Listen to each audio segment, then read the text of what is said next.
राष्ट्र महासभा में शुक्रवार को एक बड़ा फैसला हुआ। न्यूयॉर्क डिक्लेरेशन नाम का प्रस्ताव लाया गया, जिसमें कहा गया कि इजराइल फिलिस्तीन विवाद का हल दो अलग देशों के रूप में निकाला जाए, यानी एक ओर इजराइल और दूसरी ओर फिलिस्तीन। इस प्रस्ताव के पक्ष में भारत समेत 142 देशों ने वोट किया। अमेरिका, इजराइल और कुछ अन्य देशों ने इसका विरोध किया, जबकि 12 देशों ने वोटिंग से दूरी बनाई। भारत का रुख साफ है। वो चाहता है कि एक स्वतंत्र और मजबूत फिलिस्तीनी देश बने, जो मान्यता प्राप्त सीमाओं के भीतर शांति से इजराइल के साथ रह सके। कई सालों से भारत इस तरह के प्रस्तावों पर वोटिंग से बचता रहा, लेकिन इस बार भारत ने खुलकर फिलिस्तीन का समर्थन किया। ये दिखाता है कि नई दिल्ली अब भी संतुलित रास्ता अपनाना चाहती है। हालांकि इजराइल इस फैसले से खुश नहीं है। इजरायली विदेश मंत्रालय के प्रवक्ता ने कड़ी प्रतिक्रिया देते हुए कहा, पूरा मामला राजनीतिक सर्कस जैसा है। उनका आरोप है कि प्रस्ताव में एक बार भी हमास का नाम नहीं लिया गया, जबकि इजराइल हमास को आतंकवादी संगठन मानता है।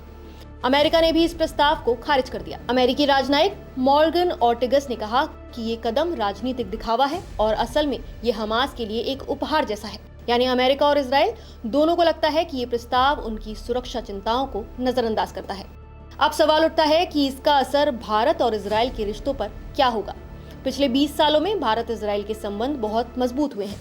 रक्षा, तकनीक, कृषि और सुरक्षा मामलों में दोनों देशों ने एक दूसरे को अहम साझेदार माना है।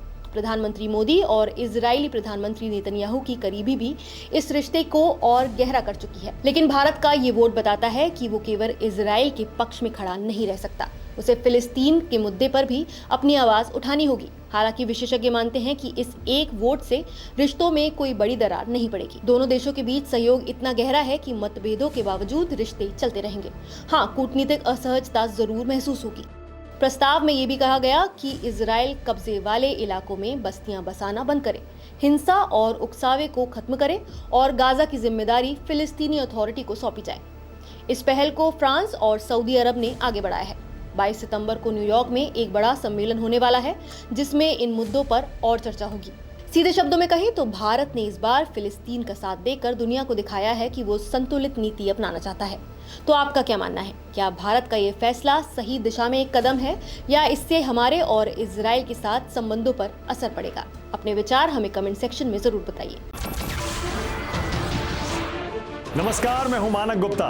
अगर आपको हमारा ये वीडियो पसंद आया हो तो इसे लाइक और शेयर जरूर करें, और हाँ, हमें सब्सक्राइब और फॉलो करना ना भूलें, ताकि आप देश और दुनिया की कोई खबर मिस ना करें। तो जुड़े रहिए हमारे साथ और देखते रहिए न्यूज़ 24।